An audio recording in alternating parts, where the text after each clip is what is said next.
the moment you put your hand on someone's coffin and you make a promise to them to live on and do everything they wanted to do and live life and the values that they want to do. And I still remember putting my hand on his coffin. I was like, everything I do from now on will be for the two of us.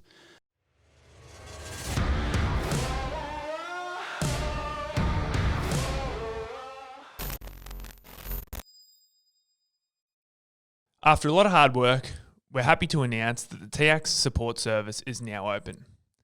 TX is a new service and we're in the process of building capability. At this stage, we have a trained mental health professional online between the hours of 9:30am and 5pm Monday to Friday. If you or anyone you know would like to access a mental health professional, call or text 04888 469 88. For more information, visit www.tx.org. Mate, what's wrong? Are you right? I'm buggered. I'm just stuffed. I'm just worn out.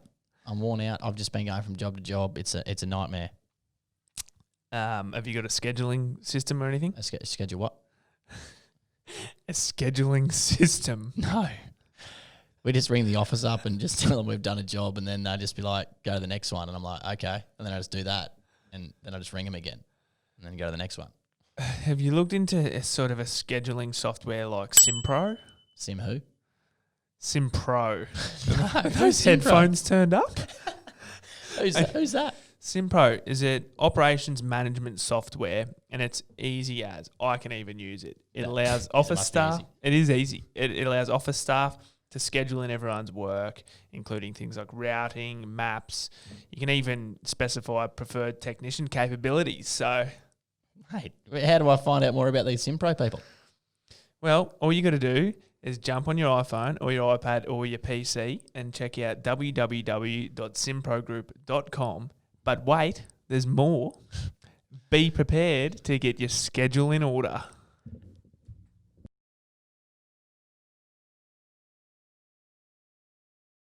Today we're very lucky to have the company of Matt Boyce. Now, Boycie is the CEO and founder of the Human Connection Project.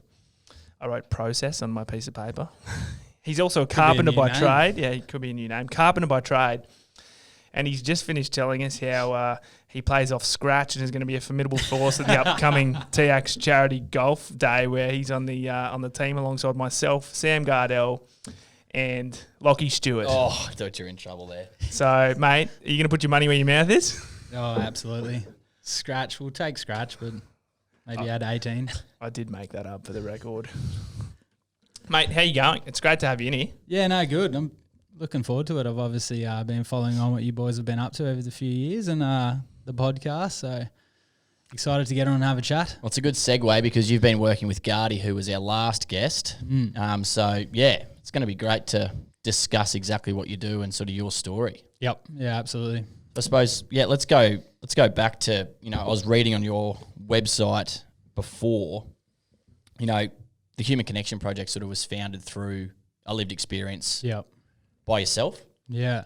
So, I go back a little bit. I was born and raised in Perth, and when I was in Perth, I was always the guy that was kind of running the toolbox meetings on site around, what's going on at home, how's your relationship with your wife or your kids, and I was always the one facilitating the human connection or the positive mental health conversations.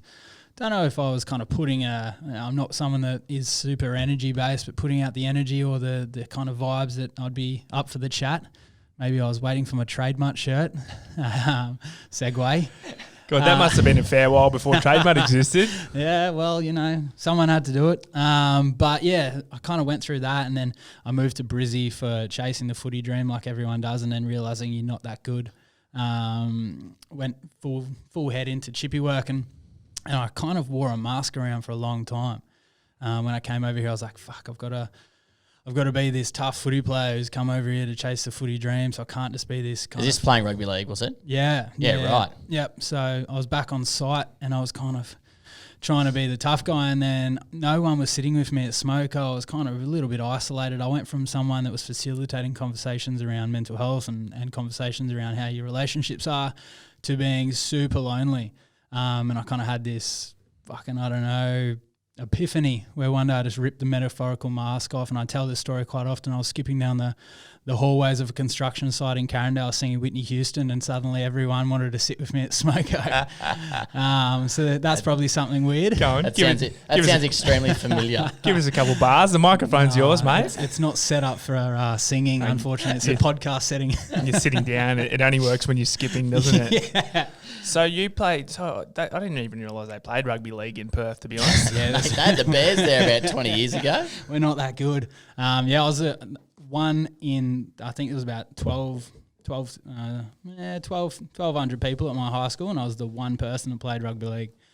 So it was a pretty isolated setting from the get-go. But, came over here and met probably, I don't know if there's a soulmate and a best friend or not, but yeah, definitely met Justin and we kind of became inseparable. We met through footy, and I was working on his family construction site under Cullen Group for a while there. And it's kind of, we were both meant to go on this surf trip. We both kind of went, we're too busy.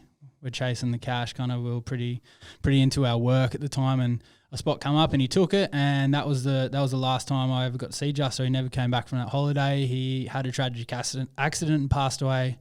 Was on a boat trip and hit his head and drowned, and that was kind of end of the story there. And it bloody rocked me to my core. And for someone who's been facilitating mental health conversations and been pretty open about it for years, I went super isolated and put up walls. And for a few days, I was throwing back quite a few Valiums and just didn't leave the house. And I was living at my parents' house at the time, and I'd built a granny flat underneath, and it was pretty sound safe, and the blinds are really good, and it was just a big black cave that I didn't want to leave. A literal cave that you could hide away in. How about that?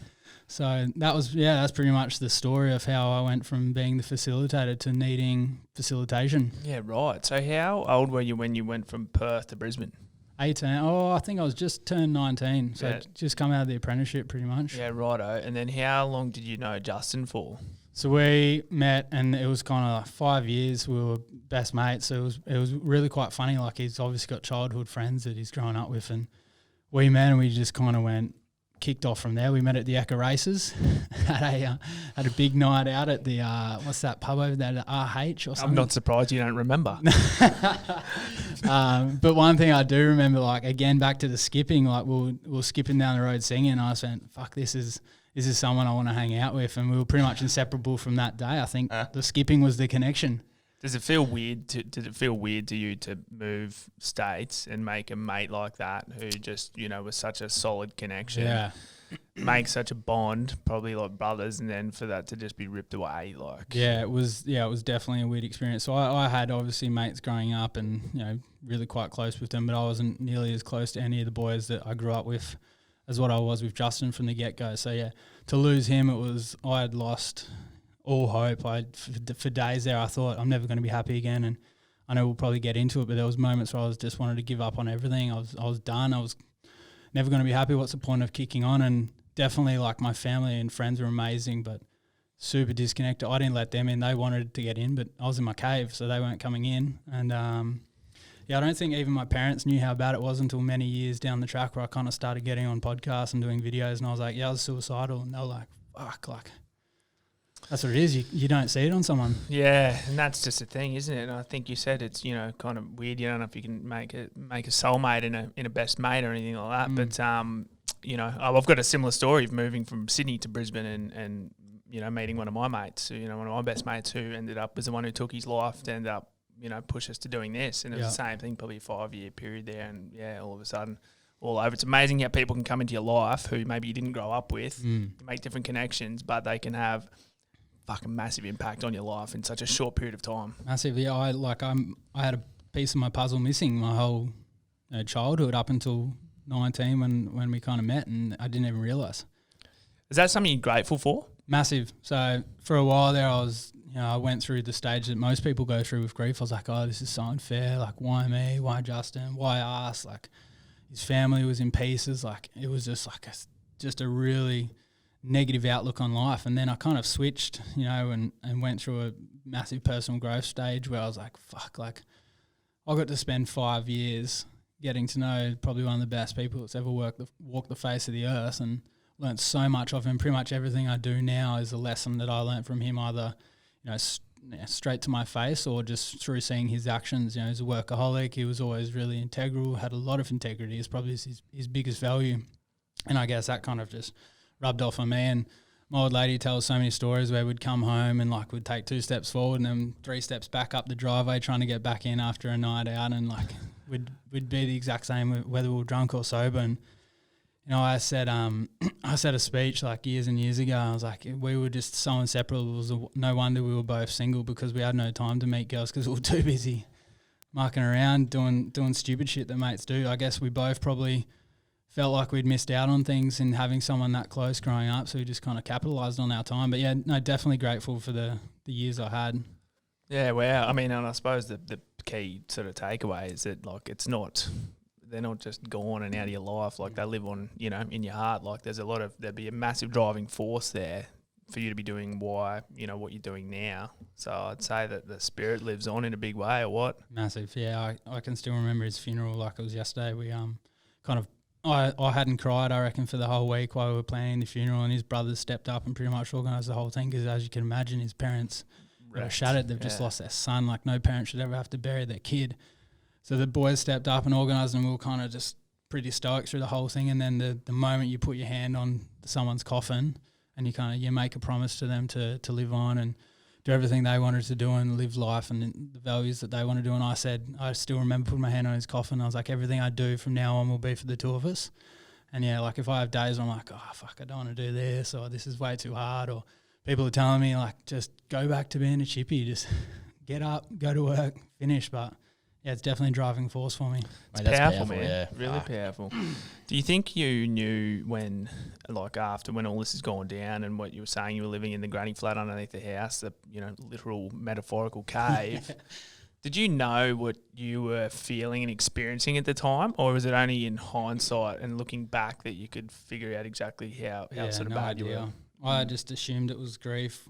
I kind of just thought this is what grief must be for everyone, but yeah, it's not until hindsight, and I think this is the problem we're all trying to tackle, that you can never self-diagnose yourself. You know, you've got a toothache, you go on Google and look at your symptoms. You've got a sore knee, your doctor Google it. But with mental health, like I had no idea I had depression. I had no idea that, I thought about these suicidal tendencies, but I never thought that I would actually act out on these, and I didn't understand the concept of the chemistry in my brain or what I could do in my own life to fix it.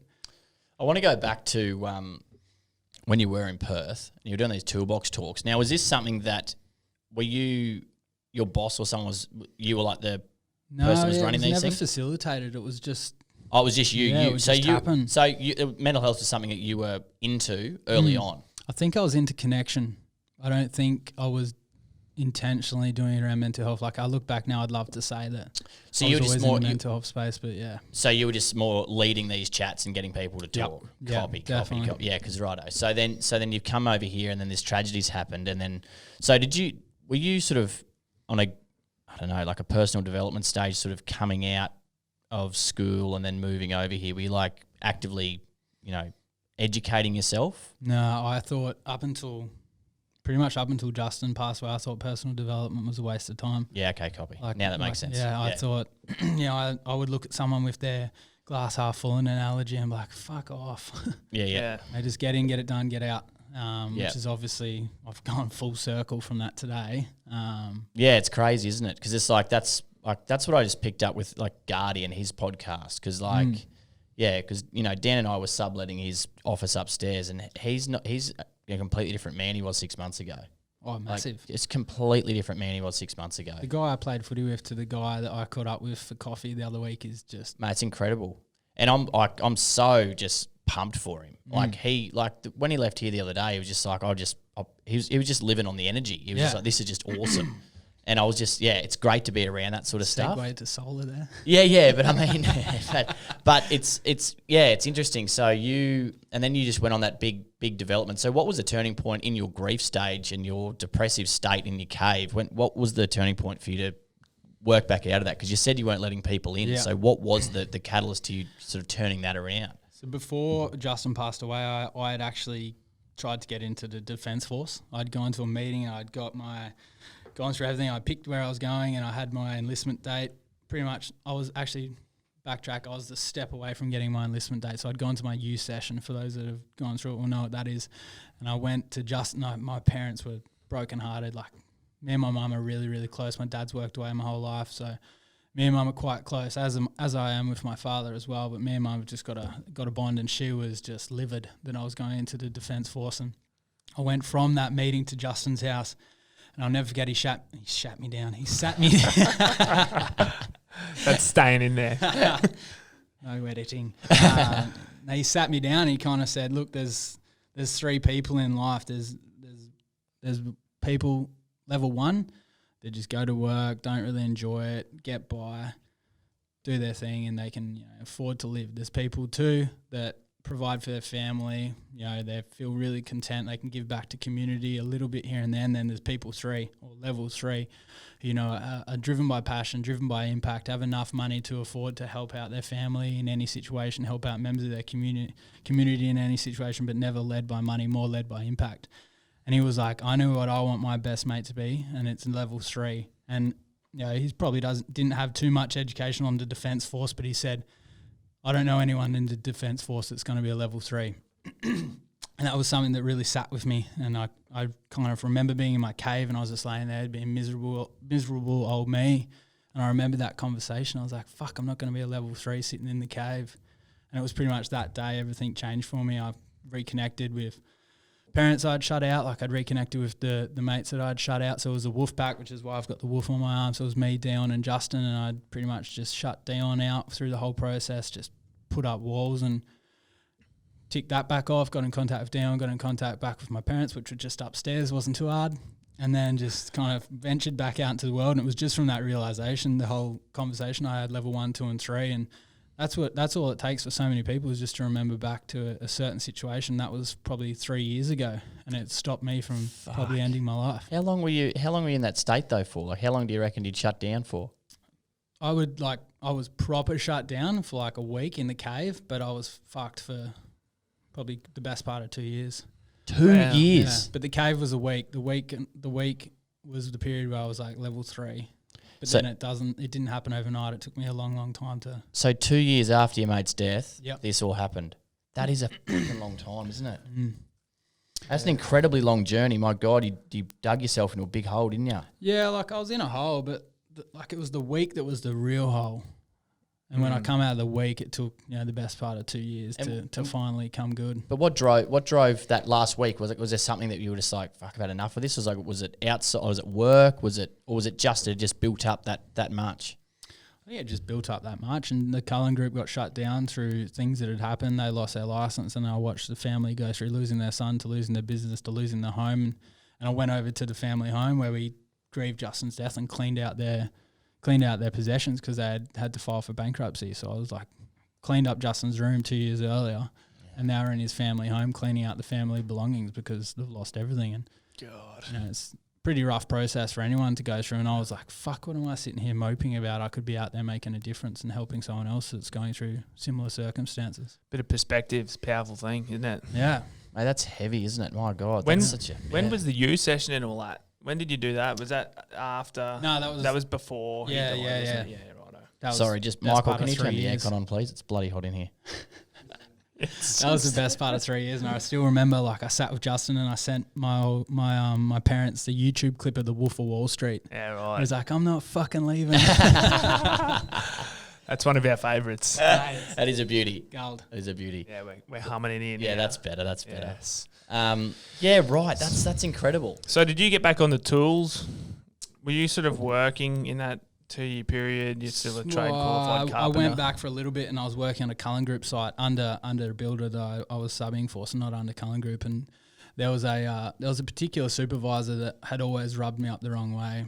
Oh yeah. In the Cullen Group, and then he rocked up in Justin's ute, and I was like, "Fuck this, I'm out." That was like the day I was like, "Nah." Holy shit. Never liked him, and then he was rocked up in Justin's ute, and I kind of said to the builder, I was like, "I'm done, man. Like I'm over it." And then I went and coached CrossFit full time, and it was kind of funny timing. I'd become really good mates with the affiliate owner, and he'd just gone through a divorce. So the head coach role had come up, and it was an easy transition to take. Yeah, right. So you've done your PT. Yeah, well, I've done my CrossFit coaching course, so it's a 2 day course. Like, it's quite a throwaway course, but then I did that for 5 years, and I'd been fortunate enough to be under some pretty wicked S&Cs through footy and had some really good mentors in the strength and conditioning space, so kind of slipped straight in there, and it was a good fit. Oh, that's cool. So so you didn't seek out help during those 2 years. Who was the first person you went and saw or, invested your time and money into to sort of I don't know. improve, I suppose? I haven't really got a pinpoint person that was there wasn't a mentor, there wasn't a coach or a seminar or anything that I went to that just backflipped. I think I honestly kind of just dove deep. Yeah. Like there was a period there where I was going up to the cemetery every week, and it was super unhealthy. Like you grieve however you feel you need to grieve, and if that works for you, then great. But for me, it was a really unhealthy process. Yeah.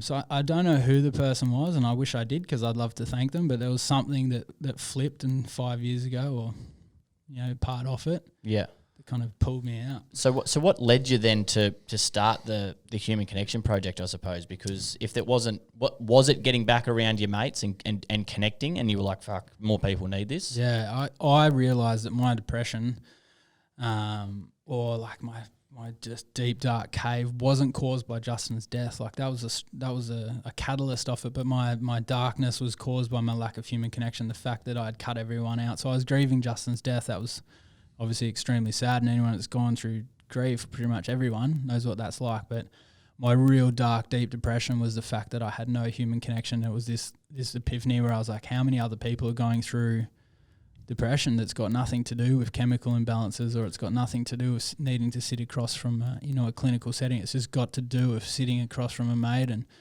having a yarn and sharing stories and then feeling connected. Because, like I use the example all the time, and you rock up to a barbecue and, quite typical of the blokes to be standing around the barbecue, and you walk over there and you go, I've just had the biggest argument with my partner. Oh, that was incredible. I've just had the biggest argument with my partner on the way here. We've blown up. We've had an absolute ripper of an argument. And then someone else goes, oh, mate, I had the same thing on the way here. And then instantly there's just that bond there. And I always thought back to that, and I was like, how many other people just need to sit next to their mate and just go, hey, look, I'm struggling. And then him or her to go back, yeah, me too. And then there's that connection, and then there's that, authentic human connection where you can share your story. So that's pretty much where it was born from. It's an interesting story, because I remember the plumbing apprentice, when he first reached out to us like 2 years ago. Jimmy. I don't think he listens. He'd be listening. Jimmy, he messaged us. It's the first time he ever reached out to us. He was at TAFE on the north side, and it was smoko time or something, and he's gone outside, and there was a guy wearing a TradeMutt shirt, and he sat down and started having smoko with him, and a couple other guys sat down. They were all talking, and they basically just laid it all out that they were all struggling. They were all going through different shit, but they were all sort of in the trenches together. And that's always stuck with me, because he was like, no one there was trying to solve each other's problems. We were just all there knowing that we're all fucking in this together, you know what I mean? Yeah. It wasn't like, it's just me. It's all of us, and it's all right. We're working through it, you know what I mean? That was like super powerful, and it's like, it's so true. Yeah, we're tribal creatures. You go back to years and years and years ago, if you strayed from your tribe, you'd probably be dead. You're in big trouble. Yeah, you wouldn't last a day in the outback, Derek. You maybe you wouldn't last the hour on Bob, mate. Thinking more therapy sessions need to be done around a barbecue, eh? Yeah, absolutely. Yeah. That's what it is. Like, you stray from your tribe, you're isolated, you're alone, you're going to get attacked by a saber-toothed tiger. You stray from your crew now, or your community now, then when the dog starts chasing you, then you're in trouble. But if you're in your tribe or in your community or society or whatever we're labeling it, then you're a lot likely to survive it. But I mean, that's what there's so many different tribes out there at the moment. Like, there's so many different things that you can be into, whether it's music, or you can be a bloody mad Rabbitohs supporter and you belong to that. You belong to that team. Not many of them, is there? There's not many. There's about one in this room. But it's that. But even just that, like, socially, that is the sense of belonging that so many people crave, and that human connection, interaction, and just some commonalities that they all have, they share together. It's like, this is what we like. Yeah, but how important is it though? Like, there was another yarn I had with Gardy on the phone the other day. It was sort of like, how important is it being around people that aren't enabling you? You know what I mean? So, like, if you're going out every weekend and get shit-faced, and the same thing with Cam Powell when he came on, like, he was in a group of mates, they were just getting drunk every weekend, and he was like, I'm sick of this now. Stop doing it. They all got the shits with him because he was doing something different. And when he was around them, they were obviously enabling one another to be like, yeah, this is sweet. You know what I mean? So how important is it to find healthy relationships with, with people? Because there's a lot of pretty unhealthy goes back ones to out that there. bloody question that shot at Glen Azer at the live we did the other night. How do you break up with toxic mates? And how do you even know they're toxic in the first place? That's where I was going, Derek. Yeah. Mate, if we had the answers, we probably wouldn't need to have our businesses. But the thing is, toxic people, it's pretty easy to figure out if you're in a toxic relationship, whether that be with a partner or a friend.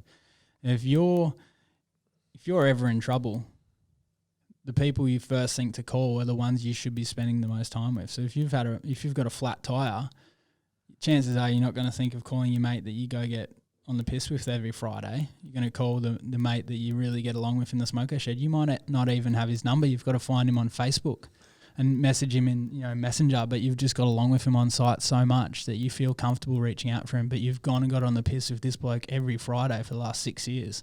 And the one time you get a flat tire, you don't want to call him. It's a good way to look at it, actually. So you reckon the people who are the best and most supportive of you are the ones who you feel naturally comfortable turning to in a time of crisis or trouble? Cool. It's like I battle test decisions against our values with whatever we do or whatever I'm doing, whether it's me, whether it's our business. We've got our values that we like to battle test things against.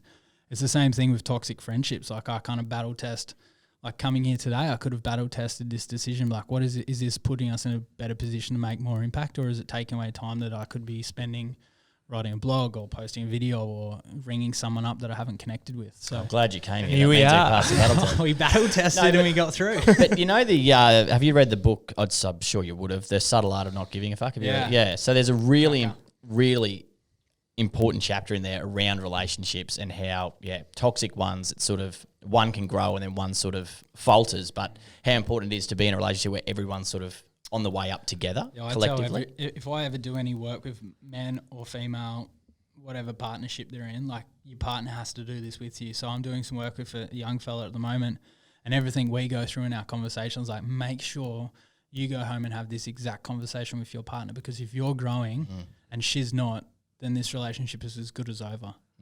Because one goes up and the other stays behind, and it's the same as you put crabs in a bucket. As soon as one crab starts to get out, every other crab's pulling them down. That analogy. It's awesome. Ben, that's a clip. Yeah, that's awesome. But where did you get this? Where did you get this understanding from? How is this innate in you? Is this something that you think is growing? Be. Yeah, I'm not sure. I'm a avid podcast listener and Audible because cannot read. I read a page and I'm asleep, whether I'm morning or night. It's a common theme getting around this podcast recently. Yeah, people who read and fall asleep. Well, mate, mate, I read in the morning, so if I fall asleep. But podcasts like this, I don't know when podcasts started, but before these were around, you had Buckley's Chance impacting someone on the other side of the world. Yeah. Yeah. I know. Yeah, I think it was when Joe Rogan was born, didn't he? Didn't he just start doing it straight out of the womb? He came out with a headset on. Yeah, no, but you're right. It is a good way to connect, and for us, it's a good way to have conversations like this, and you get it out to some decent audiences and show them that blokes can talk about this kind of stuff, because that's the biggest impact we can make, I think. So. Yeah, well, we weren't going to do a podcast, and the only reason we did a podcast is I kind of was just driving one day. I had no music on, and I just wanted to have a chat. And my partner Sarah always tells me, she's like, "You can't drive without being on a phone call." You refuse to drive, and I was like, "Fuck, that's so true." And I was like, long drives, man. I'll start a podcast where it's just conversational, where it can be Dan and Ed on the podcast, and I feel like I'm in it because I'm listening. That was the whole point of our podcast, because I had to call someone every time I was in a car. Yeah, I do that. It's the best time to listen to podcasts. I just listened to a serial podcast on the way up from Sydney to Brisbane when I drove back up last week. It was about 10 episodes in that 11-hour drive, and it was murder. No resolution at the end. I was like, fuck me. That whole time was... Have you listened to the Theo Hayes one yet? I listened to the Theo Hayes one. That's awesome. Yeah. About the Byron Bay Lighthouse. Lighthouse, the Belgian backpacker that went missing. Anyway, we digress. Yeah, we digress. Mate, take us into the Human Connection Project, because I want to know more about sort of when it kind of started for you, when you made it a thing. 100%. A genuine project that you were going to work towards, and then what the kind of vision, how it's unfolded. Yeah, look, I guess it's a pretty kind of up and down story, to tell you the truth. We started Your Prep, which is a meal prep company, and the whole concept was around getting families together over the dinner table, which is a great idea.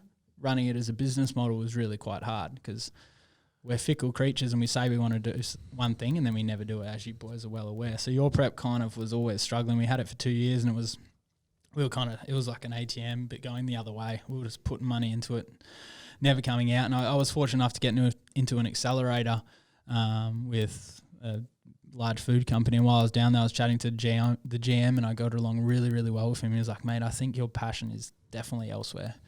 He goes, you're not really into food, eh? I was like, I'm a chippy and I don't even know how to turn an oven on.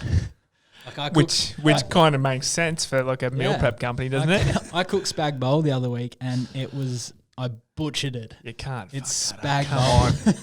Come round to my place, I'll give you a bloody... Mate, I've had a disaster. But anyway, like I went down to this accelerator and I chatted to this GM and I was like, we do all these community events. We get people together for walk and talks, and I took the food companies for a walk and talk, and I just kind of sat down with him one day at a lunch break.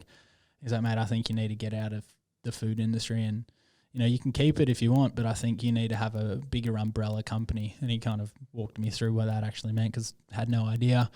And then we spitball ideas, and he was kind of like, oh, it's got to be the project or bringing people project, and landed on Human Connection project. And we kept running with Your Prep for a while there. We really tried to make it work because for us, Your Prep was a place of employment. We employed through disability employment. So we had a lady with schizophrenia, bipolar. She was had no hearing, completely gone. Her father stepped on a landmine when she was very young and took out her hearing. So born with hearing, 5 years old, lost it.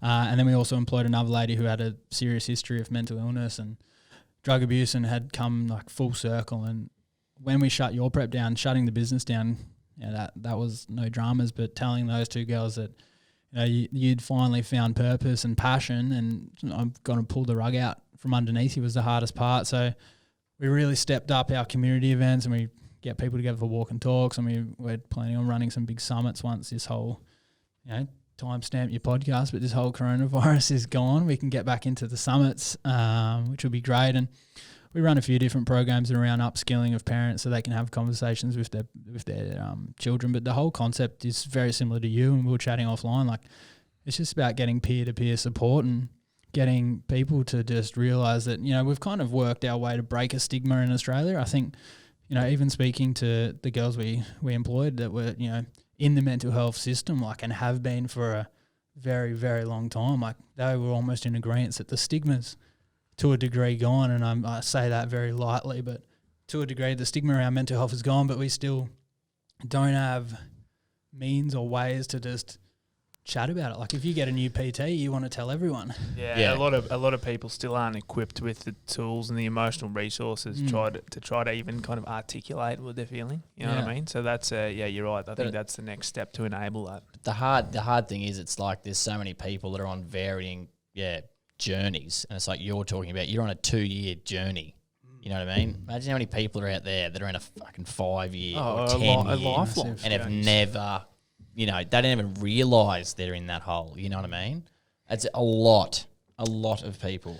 We touched on mentors before briefly, but how important do you think that was? I don't know the bloke, but that fella who pulled you aside at the accelerator and identified that maybe your passion wasn't there and pointed you in a different direction. That's pretty powerful for someone to... Yeah, like, he sounded like he was sort of half invested in what you were doing. And we were going to run a crowdfunding campaign until we pivoted to run purely charity, and he was the first cab off the rank that was like, when's your crowdfunding, sir? He wasn't only emotionally invested, he was willing to put his money where his mouth was and get behind it. But like mentors, I think everyone needs a mentor. Everyone has a mentor. Like it's the same story as everyone has a morning routine that's either detrimental or positive for the day ahead. It's the same with mentors. We've all got them. A lot of us don't realise we're watching someone's actions and we're emulating it in our own life, which is essentially the act of a mentor. Yeah. So I think mentors are probably one of the most important, if not the most important thing we need to have in our journeys, whether that be a mental health journey, business journey, lifestyle. Like, I've got a mentor for business, I've got a mentor for emotional well-being, I've got a mentor for physical training. Like, that's important, I think. Yeah. I think that's an important point. It is. You don't need a one-size-fits-all mentor. No one-stop shop. But Yeah. do they know that they're your mentors? Some of them would have no idea. Yeah, so that's That's because I'm like, that's the thing. Like, does it have to be an official relationship? This Do you is need where to people go get caught up. They sign You the don't have to paperwork? onboard. You don't have to onboard someone. Like you don't have to have a contract with your mentor. Like They're just a good close ally mate. You can just ring. Matthew McConaughey has been a mentor for me for years. He doesn't even know I exist. RCA, man. Mate, that bloke is a weapon. Yeah, he's awesome. Yeah, it's like it's not a one size fits all. Like mentors aren't a hat. You've got to have a mentor or someone to look up to in every category of your life. And if you're a spiritual person, then you've got to have your spiritual mentor. And if you're a sparky, then have a sparky mentor. And every element of your life, have somebody that you look at and go, "You're where I want to be." Either directly ask them or just watch them and then follow. How important a learning curve was that for you? Like when you were 18 and stuff, was that something were you looking up to other people or were you just gun-hoing it? Like, yeah, well, as you mentioned earlier, rugby league in Perth's pretty shit house. So I was up in the big boys from a pretty young age. I remember debuting for first grade, which sounds awesome on a podcast. Not that big of a deal back home, but I debuted for first grade and it was in Kalgoorlie. oh, Country round. far out. But there's so many older blokes in that team that had played for years and years and years, and they were mentors to me. So it's always been something that I've kind of had in the back of my mind. It's obviously at the forefront now, but yeah, for as long as I can remember, even at school, like I had specific teachers that were mentors, and Yeah. Probably like my old man's been a mentor for me my whole life. Like he's the hardest worker I've ever seen, but family has always come first for him. That's why he's worked away for his whole life. So that's something. What sort of we've been asking this a bit. Well, I've been asking this a bit in the latest podcast because, like, what are you doing on a daily basis to sort of maintain yourself or keep growing? Like, what are the things that you do every day because works for you and is improving you in small bits daily? Yeah. So there's one thing that I practice every single day is a scoreboard, and I think it's the old footy player in me. I need something to keep me kind of honest, I guess. You've got the home team and the away team, and I've been speaking about this a lot lately on the socials, and it's been taking quite well. So it's obviously resonating with people. And you've got the home team, and you've got the away team, and the home team's obviously you. So it's your responsibility to put as many scores on the board for the home team as possible, and they don't have to be massive. It can be a cold shower, and I have a cold shower, and it's absolutely nothing to do with the science behind it. It's just super uncomfortable, and I know if I can get through that, then that's a score on the home team from the get-go. I've got a diary similar to Dan's here, but it's got a lot of questions in there, which I'll look at every morning. So bang, I've looked at my diary, there's a score on the home board. And then through any 24-hour period, we're going to have losses, whether it's you stub your toe, you have a fight with your partner, or you get fired from your job and everything in between. And it's not a big deal. If you're at 10 and you have a negative, you're back to 9. But if you don't have a scoreboard and you're just seeing negatives, you're just straight away -1, -2, -3. So that's something powerful, I do. mate. Yeah, it's something I do That's every day. cool. Did you come up with this? Yeah. That's awesome. Theory. Patent. Someone trademark that shit. Mate, that is a really cool idea. Do you know what? There's something in competition, particularly for blokes. If you can make things about a competition, whether it's a competition with yourself or whether you got an accountability buddy or whatever it is that you do.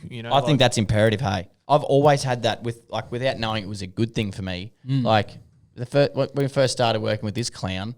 Like I always wanted to be better than him. It took me 3 years, but got there. You know what I mean? Yeah, well, that's what it like. We're competitive by nature, and so he's got there. He's heard. No, but I think it's super, super important to have something like that, and it's not. Matthew McConaughey does it too. He talks about trying to always he's got his beat himself in 5 years' time. You know what I mean? Like he's never going to get there and beat that person. Can you repeat his speech? But he's hero. It Someone- goes for ages, but it's Someone bloody good. do it because But you know what I mean? Like I think it's super important to allow So we yourself work with to do that. organisations and we try to push it into them as well. And it's like a lot of people get pushback because they're like, oh, well, we don't want it to be seen as competitive. And I was like, yeah, but adding a positive to the scoreboard, it's not a KPI. You're not hitting sales. You can add thousands of positives to your scoreboard just by introducing or waving at someone in the two thing. Oh, mate, COVID, no cars on the road, and suddenly everyone's going back to the 2 finger salute off the steering wheel. COVID's over. Everyone's back to the arrogant driver that doesn't look at you. Talking about the competition, the competition part. To win friends and influence people, in that book they talk about there was I can't remember which steel company it was, but some big one in America. And what they did, they had a day shift and a night shift, right? And they needed to pick up production. So the GM went downstairs and wrote, whatever it was, 50,000 cartons or whatever, right? And the next shift rocked up and they're like, fuck, 50,000 cartons, what's this? And they're like, that's how many cartons the last crew got out. They're like, fucking what?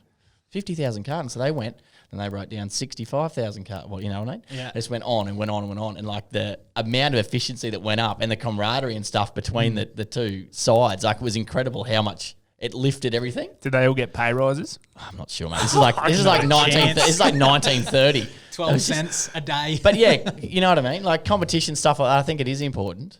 It's inbred in us. We're never going to get rid of it. We might as well use it to its potential and harness it. There's so many things that are inside us that people want to shun and mark as bad, but anything can be deemed a positive if you look at it differently. You do work in schools, right? And like there's a big thing with schools, like participation awards and shit like this. Like people aren't getting an actual win anymore. Everyone gets to win. That's what's on the end of his scoreboard. It's just a participation award. Participation award, yes. Coaches award. Thanks, Matt. You've done well again. Award, you never want to walk up and take that trophy. But that's most improved. But how important do you think it is for kids and for everyone to learn that losing's all right and to get better is a good thing? It's one of the bees on my bonnet, and it's like a hive at the moment. But yeah, we need to get rid of the negative connotation around losing, because like my biggest successes have come off the back of my biggest failures. When something hasn't gone right, all I've had to do is just change perspective or change what I'm physically doing to get myself in a better position. But instead of we're rewarding kids for, and to be super blunt, like we're rewarding kids for being shit at something. Like if you're not a 100-meter sprinter, but you're getting an award for coming last, and maybe sprinting's not for you, but you're an incredible hurdler or you're an incredible long jumper, but you're not given the opportunity to put passion into that because everyone's giving you a ribbon for the hundreds. You're like, I'll stick around here. I think losing and understanding when you have lost and what you can learn out of it. How to be a good loser. How to be a good loser is massive. Yeah, there's a chapter I'm reading Big T. Robbins's, 7 essential ways to money freedom or whatever it is, right? And in there it talks about this woman who started this business, and she was a really successful entrepreneur, but she was brought up by her father every night at dinner would ask her something that she stuffed up for the day or something that went wrong. So she was always understanding things that were wrong so she could rectify them rather than being like, what went really well today? It was sort of like, what went shit or what were you bad at today? Yep. And her improving on it. I've never heard anything like that before. It's pretty impressive. Yeah, it's like the gratitude thing. Like, I don't know who I was speaking to the other day, but we were talking about like everyone, maybe it was you boys, mate, everyone wants to talk about the fun stuff around mental health. Like they want to talk about the yoga, the mindfulness, the gratitude. But what we're doing with this gratitude, resilience and gratitude are the two buzzwords at the moment, both essential, but both need a really good definition off the back of it. So gratitude, when you do your 3 things that you're grateful for at night, instead of being grateful for all the amazing things that happen, gratitude is only powerful when you can look at something that was terrible and find gratitude in the fact that it happened. That's when gratitude's super powerful. So if we're laying in bed at night going and writing down our 3 things we're grateful for, going, grateful for my great coffee I had in the morning, I'm grateful for my, got a pay rise at work, and I'm grateful for the good conversation I had with my partner at dinner. That's fantastic, but make sure we're following it up saying, look, I'm grateful for the fact that I had an argument on site with the brickie today because it allowed me to learn more about him and what made him tick, so we can have a better relationship off the back of it. Like that's where gratitude is super powerful, not at the top end. Do you reckon you've I look back at different things that have happened in my life that have been challenges. At the time, I probably wasn't that grateful for them, but given who I am now, who sort of I've become, I am grateful that I went through those things because they define you and they help, mold you to become who you're supposed to be. Absolutely. Like I wouldn't be doing what I wouldn't be doing this right now if Justin hadn't died. Like plain and simple. It's the worst thing that's ever happened to me. And it's the only reason I'm doing what I absolutely love every single day, and hopefully saving other people going through with the ultimate decision to end their life. But that hindsight is such a powerful thing, and hindsight doesn't really help you process the pain or the trauma when you're like deep in it. It means nothing. Zero. It means fuck. It's all well after the after fact. yeah. Well after. I think that's where positive psychology comes in, but and it needs a rename. I'll be the first to admit that. But positive psychology, there's as opposed to the negative psychology, is it? I don't know. We could talk about that. You look like Chris D'Elia then when you looked at me, then you clown. But like one of the really good things that's come out of positive psychology is the sailboat metaphor, and it talks about your life in elements of a sailboat. Like your values are your compass, and the destination is your island. So like, for a really good example off the cuff is like if a boat only has one island as their destination, then she's a pretty shit ass boat. But a lot of people just have the one big goal or destination for their life. And then when they get there, what do? Like my goal was to make an NRL debut. We see so many young people do this, and I know Gardy's super passionate about this as well. Like my goal is to make an NRL debut or be picked up by an NRL club. And then they get there, and then they're getting paid so much money with no guidance, and they're all getting on the piss, getting on the drugs and making mistakes that then unfortunately society paints them with for the rest of their life. Well, this goes back to that Matthew McConaughey thing that we were sort of talking about, isn't it? Like he keeps talking about himself in, 5 years' time? And when he gets there, he's like, no way. Another 5 years' time. It's just, you always... Who said it? I didn't come this far to only come this far. I brought it up in the last podcast as well. I think it's one of our that is a good one. I didn't. It must have been one of our recent guests. But sounds like something Glenn would say for sure. Yeah, I think it was Glenn Azar. Really, like talking about the sailboat idea there, I think we had Glenn come in and talk to our team about 3 weeks ago now. It was awesome. It was awesome. And one of the big things I took away from it was him talking about what's your ideal average day? And I'd never heard it put like that before. Yeah. It's like, and everything that I have been reading and upskilling about sort of the last 12 months has been about, where you do want to go, what your goals are, but it hasn't really been down to the narrow of being like, well, what does your best sort of average day look like? You know what I mean? And that really changed things for me. I was like, that's awesome because no one doesn't, like everyone wants some sort of work or some sort of thing. And it's just like, what is it? I don't think anyone really thinks about that. Like you've got to re-engineer it, don't you?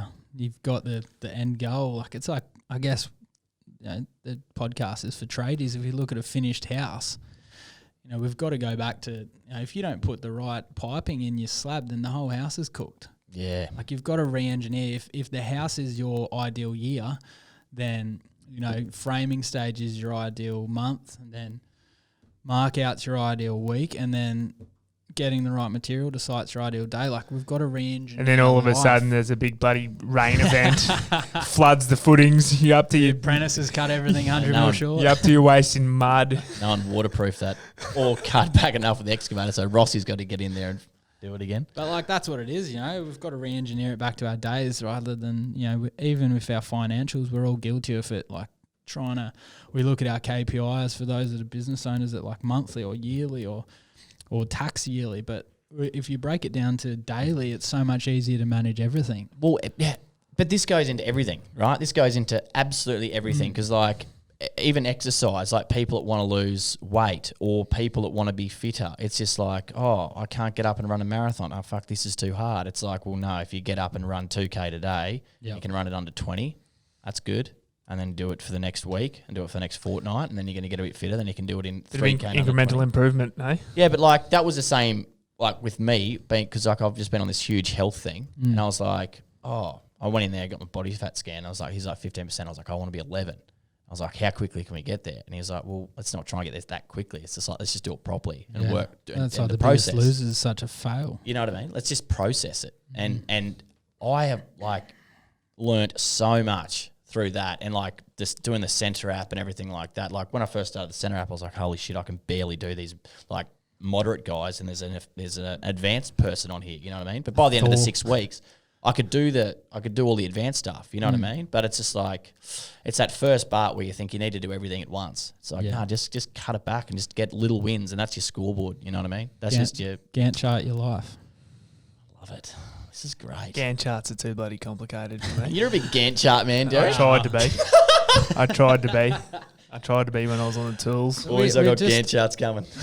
We overcomplicate everything. Like, Dumb it down. Keep it simple, there's stupid. there's a reason we exist. Like, as I say, we as in the three of us. Like, with what we're trying to create is the clinical. We've given clinical psychology its runway, and we're getting towards the end of it. It's not solving the problem. Our numbers are going up year after year after year. Like, we lost over 3,000 lives last year, and we're probably going to lose it again, if not more, off the back of COVID. coronavirus. Yeah, shit. Like, the chance of my old lady walking down the street and seeing a suicide before COVID was pretty much zero. We probably all agree with that. Off the back of COVID, the chance of mum going for a morning walk and seeing someone take their life has exponentially increased. And all we've heard about is funding for the big guys, funding for the clinical reaction, but no one's doing anything for the proactive. Yeah. Like, you guys just want to start the conversation.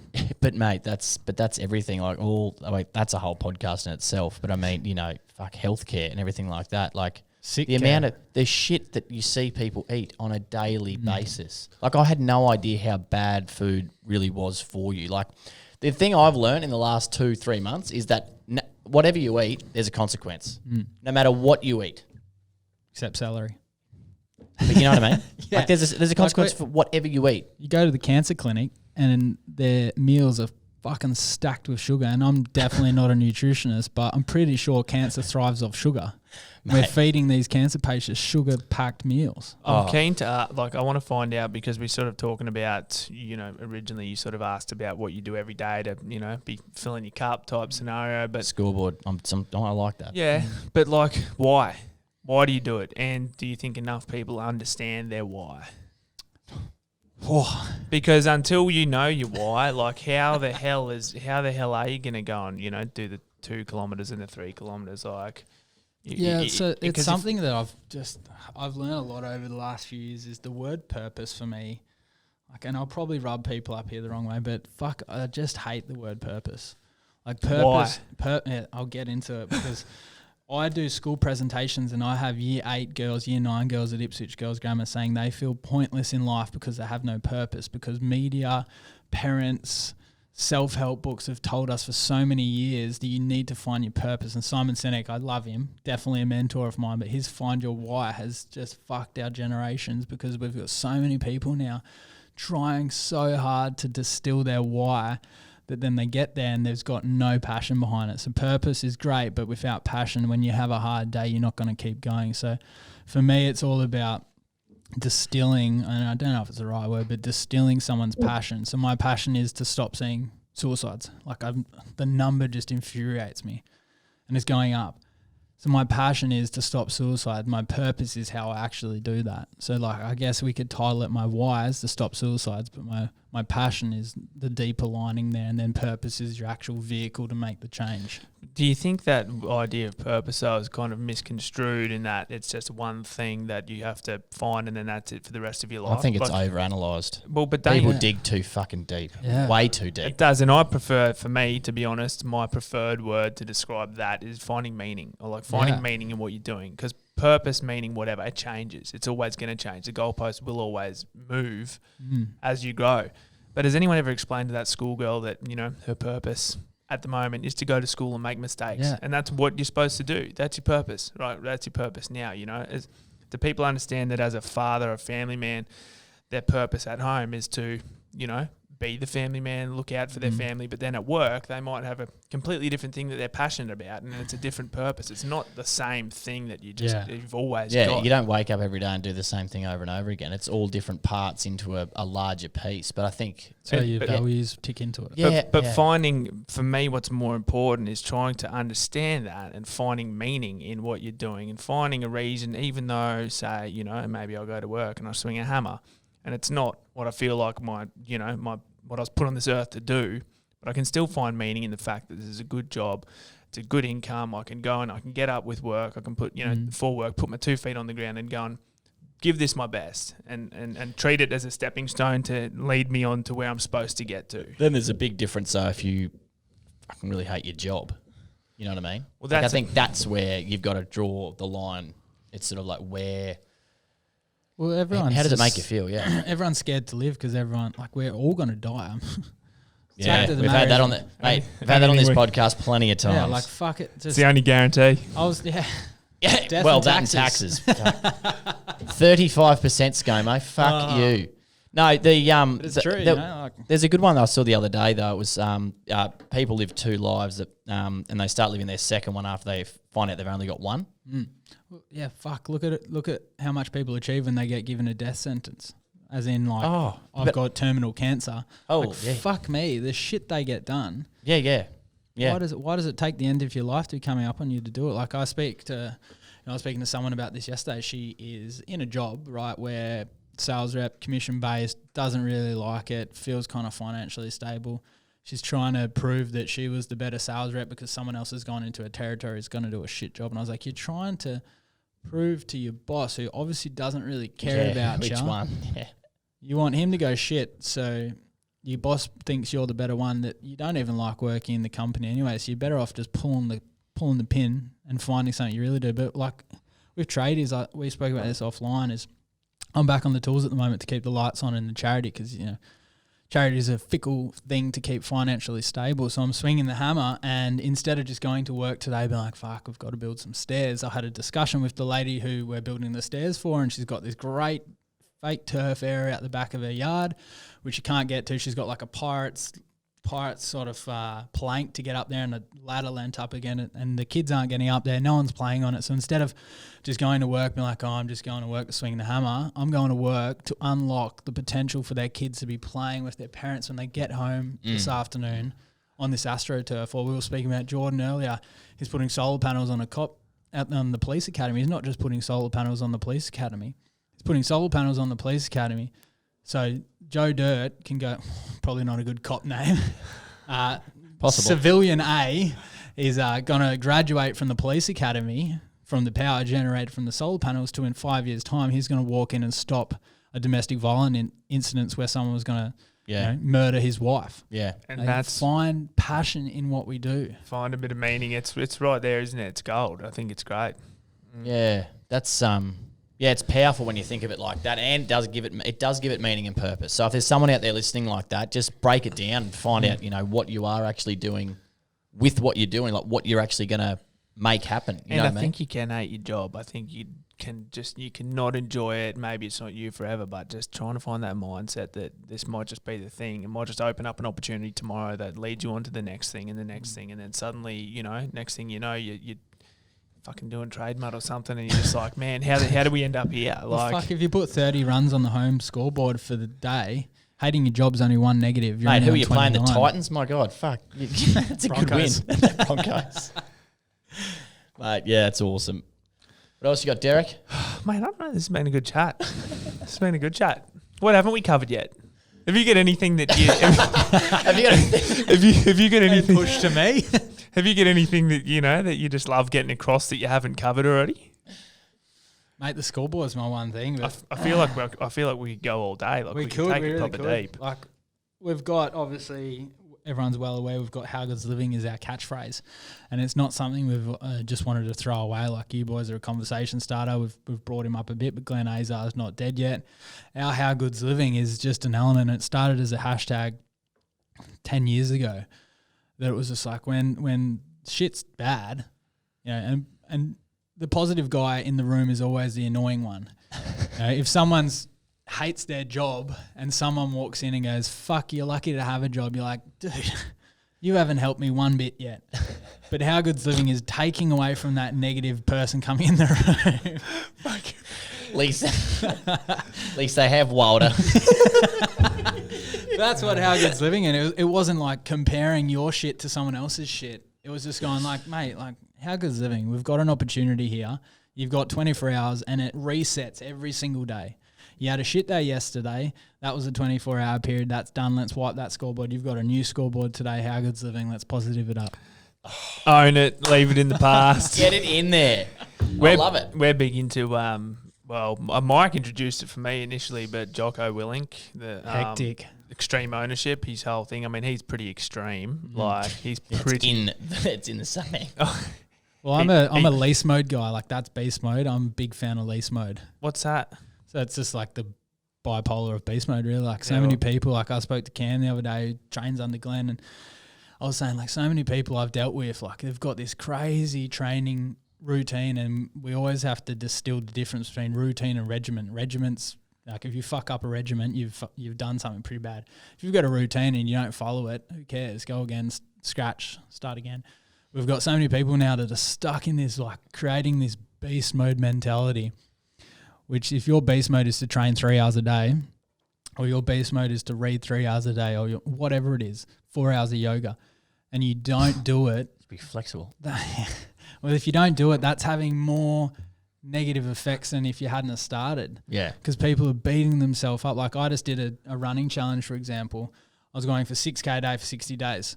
And I got to day 51 and my knee blew out. I looked like I'd been shot. And if I was a beast mode kind of guy, I'd be like, fuck, like, I was so close.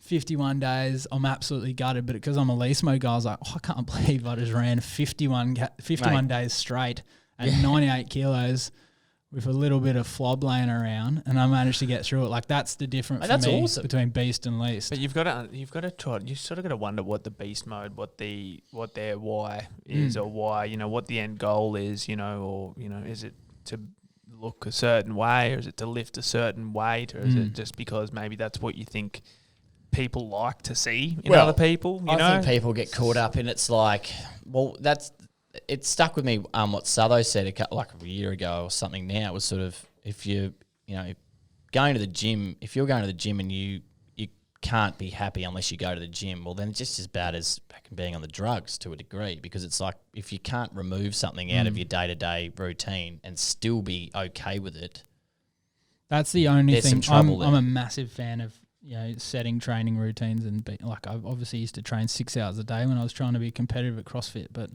like, I'm not bagging it, but it's just like, we've got to be able to flick the switch, and not just on a Sunday. Like, Sunday can't be your one rest day. Like, you've got to find a balance, and I'm probably picking on physical training here, but it's the same with anything. Like, if you're doing something every single day and you don't do it one day, that has to be okay. Yeah, but isn't it ironic? Because like, there's a lot of people that are doing nothing, and there's people that are doing too much. It's like, fuck, you can't win. Moderation, You know what I mean? moderation is key and everything, isn't it? It's that -5 to +5 mental health scale. You know, we've got to try balance it out. Yeah, mate, 100%. No, well, God, it's all a it's been juggling great. act, isn't it? There's been plenty of short clips in this one, Ben. That's got to keep you busy, son. Mike's got heaps of timestamps over there. He's nodding his head. That's a good thing. No, it's been really good, mate. Leave us with a couple of podcasts that you're into at the moment, apart from this one, obviously, because it's fantastic. TradeMutt. Yeah, look, there's a bunch. I obviously have got yourself. I've got the Glen Azar on there. I listened to a strange one, actually. It's not going to be any help for mental health, but I listened to a Property Developer podcast. Oh, really? With Justin Getty. I just find it really interesting. It's one that I just put on when I don't want to think. Like, I do this every single day. Yeah. Like, I talk about mental health every day. It's something that I just find a switch. So if I'm going to recommend a podcast, I'm honestly just going to recommend something that is completely left the field. Hey, that's cool. To what you do. Like, so many people will recommend books, and it's great. Like, recommend books as much as you can, but I always try to recommend something that's a completely left the field that just changes people's.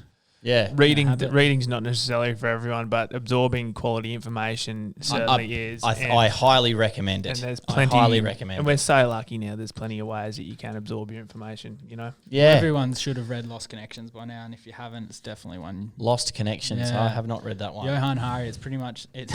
So we started Human Connection Project before the book came out, but now everyone thinks we started Human Connection Project. Bastards. On the back of him. But no, it's a fantastic book, Lost Connections. Johan Hari is probably my one recommendation. Mate, that's awesome. Love it. We've got an event coming up that you're part of, which I mentioned at the start. It's the TX Charity Golf Day, sponsored by Gardell Electrical at the Brisbane Golf Club. And if you need solar, look no further. Parent homes and parent dreams.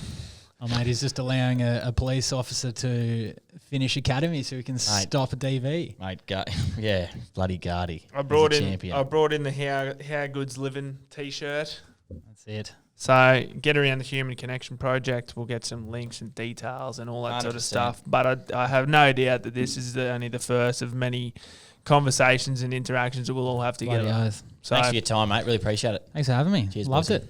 Rock and roll.